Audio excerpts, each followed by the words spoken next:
এই মুহূর্তে দেশের সবচেয়ে গুরুত্বপূর্ণ প্রশ্নটা কি? সবচেয়ে গুরুত্বপূর্ণ প্রশ্ন হচ্ছে নির্বাচন কবে হবে। গেল মাসের 13 তারিখে লন্ডনে তারেক রহমানের সঙ্গে প্রধান উপদেষ্টা ডক্টর মোহাম্মদ ইউনূসের যে বৈঠক হয়েছিল, সেই বৈঠকে কিছু কথা বলা হয়েছিল। আমার বিবেচনায় আমি তখনই বলেছিলাম যে এই বৈঠকের যে সিদ্ধান্তগুলো এসেছে সেখানে স্পষ্ট কোনো সিদ্ধান্ত আমরা পাইনি। প্রথমত ডক্টর ইউনূস পক্ষ থেকে বলা হয়েছে যে নির্বাচন এপ্রিলে হবে। তারেক রহমান প্রস্তাব দিয়েছে নির্বাচন ফেব্রুয়ারিতে হোক, এবং সেখান থেকে সিদ্ধান্ত হয়েছে যদি সব কিছু ঠিকঠাক মতো হয়, যদি সংস্কার ঠিকঠাক মতো হয় এবং অন্যান্য প্রস্তুতি ঠিকঠাক মতো নেওয়া যায়, তাহলে রমজানের আগের সপ্তাহেও নির্বাচন হতে পারে। হবে তেমন কোনো নিশ্চয়তা নেই, সব ঠিকঠাক হলেও নিশ্চয়তা নেই। যদি সব ঠিকঠাক মতো হয় তাহলে রমজানের আগের সপ্তাহেও নির্বাচন হতে পারে। মানে একটা ছেলে ভোলানো সম্ভাবনার কথা বলা হয়েছে। এবং রমজানের আগের সপ্তাহে যদি হয় তাহলে সেই নির্বাচনের ডেটটা এসে দাঁড়ায় ফেব্রুয়ারির 12 তারিখে, আগামী বছরের। এই যে একটা অনিশ্চিত একটা তারিখ, একটা সম্ভাবনার কথা বলা, এতেই আমার যেন মনে হলো সেই সময় থেকে বিএনপির মধ্যে একটা বিরাট আনন্দের ভাব, এবং ওখানে উপস্থিত, ওখানে থাকা যে বিএনপির নেতৃত্বে যে প্রতিনিধি ছিলেন মিস্টার আমির খসরু মাহমুদ চৌধুরী, তিনি বললেন যে ওনারা সম্পূর্ণ সন্তুষ্ট, বিরাট সন্তুষ্ট তারা হয়ে গেল। তারা জনগণকে বলল না যে কেন তারা তাহলে এতদিন জনগণকে ডিসেম্বরের নির্বাচনের কথা বলেছিল। জনগণের দাবি ছিল ডিসেম্বরের নির্বাচন, এবং সেই দাবিকে ওই সময়ে তার কয়েক মাস আগে থেকেই বিএনপি উচ্চারণ করছিল যে ডিসেম্বরে নির্বাচন হতে হবে। তো ডিসেম্বর থেকে আপনি কেন সরে 2 মাস পিছিয়ে ফেব্রুয়ারি করলেন? কারণ আগে তো ডিসেম্বরের দাবিটা আপনি তুলেছিলেন জনগণকে সঙ্গে নিয়ে। তো জনগণকে সঙ্গে নিয়ে উত্থাপিত যে দাবি, সেই দাবি থেকে আপনি 2 মাস কেন পেছালেন? কি যুক্তিতে পেছালেন? সেটা কি আপনারা জনগণের কাছে ব্যাখ্যা করেছেন? করেননি, আজও পর্যন্ত করেননি। তারা বলেই নেই, জনগণকে বলার প্রয়োজনই মনে করে নাই যে কেন সেটা ডিসেম্বরে নয় ফেব্রুয়ারিতে হলে ভালো হয়। এই দেশে জনগণের কোনো মূল্য নাই। ডক্টর ইউনূস জনগণকে মূল্য দেয় না, সেটা তো আমরা বলি বারবার। উনি ওনার ইচ্ছা মতো যা ইচ্ছা হয় তাই বলে। কেন বলেন, কি সমাচার, কারোর সঙ্গে উনি কোনো ব্যাখ্যা করেন না, কোনো ব্যাখ্যা দেন না। মানলাম উনি রাজনীতি করেন না, ওনার রাজনৈতিক দল নাই, জনগণের কাছে ওনার কোনো জবাবদিহিতাও নাই, জনগণের কাছে ওনার কোনো কমিটমেন্টও নাই। কিন্তু বিএনপি তো একটা পলিটিক্যাল পার্টি, তাদের তো সে কমিটমেন্ট থাকবে, সেটা আমরা দেখিনি। হতাশ হয়েছি, কিন্তু কি বলবো, আমাদের হাত থেকে ওদের সমস্ত বিকল্প সরিয়ে নেওয়া হয়েছে। যা হোক, প্রশ্ন হলো এর মধ্যে প্রায় 17-18 দিন পার হয়ে গেছে। এই যে একটা যৌথ ঘোষণা এলো লন্ডন থেকে, ওইখান থেকে ডক্টর ইউনূস দেশে ফিরলেন সফর শেষ করে, হয়তো খুব শিগগিরই আরেকটা সফরেও যাবেন। এর মধ্যে এখনো পর্যন্ত ডক্টর ইউনূস কিংবা তার অফিসের পক্ষ থেকে নির্বাচন সংক্রান্ত অথবা লন্ডনের ঘোষণা সংক্রান্ত ঘোষণার পক্ষে এ পর্যন্ত কোনো কর্মকাণ্ড কেউ দেখেছেন? আমি দেখিনি। ডক্টর ইউনূস যেন বেমালুম ভুলেই গিয়েছেন যে লন্ডনে ওনার সঙ্গে কী আলাপ হয়েছে। উনি এখানে এসে অন্য অন্য কাজ করছেন। দেশের মানুষ যে নির্বাচন নিয়ে টেনশন করছে, এটাকে ওনারা কোনো পাত্তাই দিচ্ছেন না।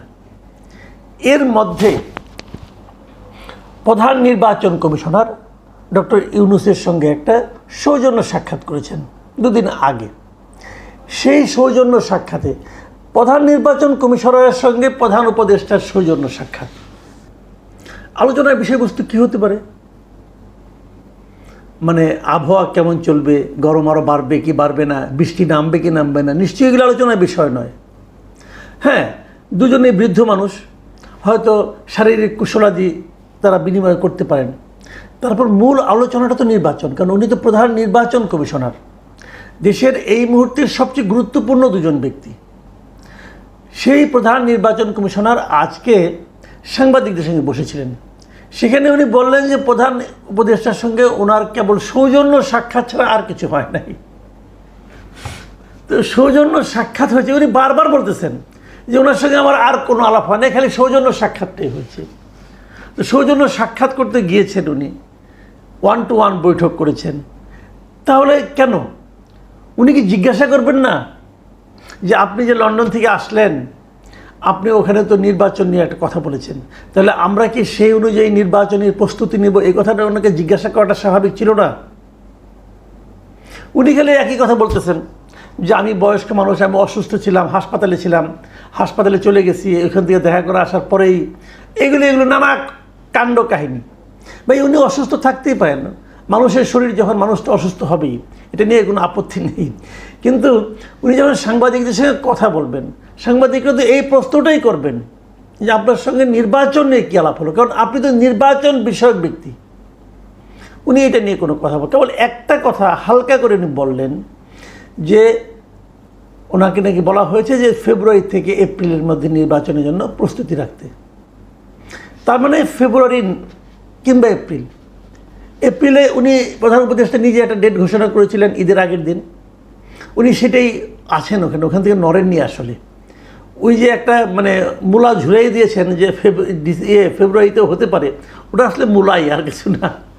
তো কারণ হলে তো উনি বলতেন যে ফেব্রুয়ারিকে মাথায় রেখে অগ্রসর হই আমরা, আপনি প্রস্তুতি নেন, তারপর যদি না হয় তাহলে পিছিয়ে যাব।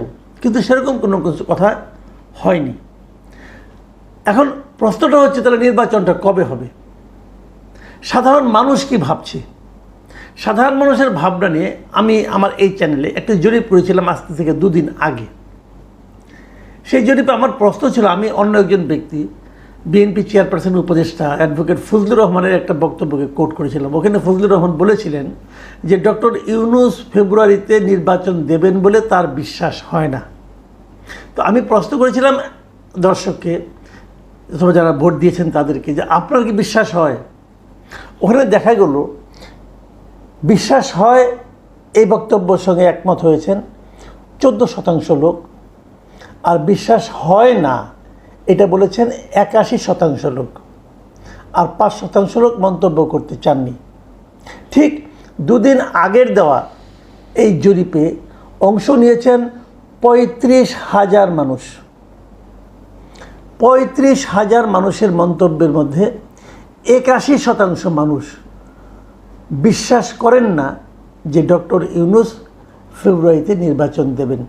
এটা তিনি ভাবুন, নির্বাচন ফেব্রুয়ারিতে হবে না এপ্রিলে হবে না কোন মাসে হবে সেটা আলোচনা যদি আমরা বাদও রাখি, একটা কথা গেলে চিন্তা করেন, ডক্টর ইউনূসের মতো একজন আন্তর্জাতিক খ্যাতিসম্পন্ন ব্যক্তি যাকে দুনিয়ার মানুষ এক নামে চেনে, সেই লোকটার কথার উপর সাধারণ মানুষ বিশ্বাস রাখতে পারছে না, আস্থা রাখতে পারছে না। তো ডক্টর ইউনূসের জন্য এর চেয়ে ভয়াবহ আর কি তথ্য থাকতে পারে? উনাকে এদেশের মানুষ আর বিশ্বাস করে না। যাকে বিশ্বাসই করি না, তিনি কিভাবে নির্বাচন করবেন একটা বিশ্বাসযোগ্য? তাহলে এই কথাটা ভাবুন আপনারা একবার। এই বিষয়টাকে ডক্টর ইউনূস নিজে উপলব্ধি করেন?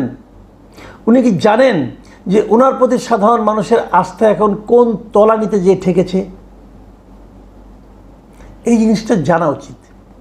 মানুষ আপনাকে নিয়ে কী ভাবে এটা যদি আপনি না জানেন তাহলে আপনার আত্ম উপলব্ধি হবে না।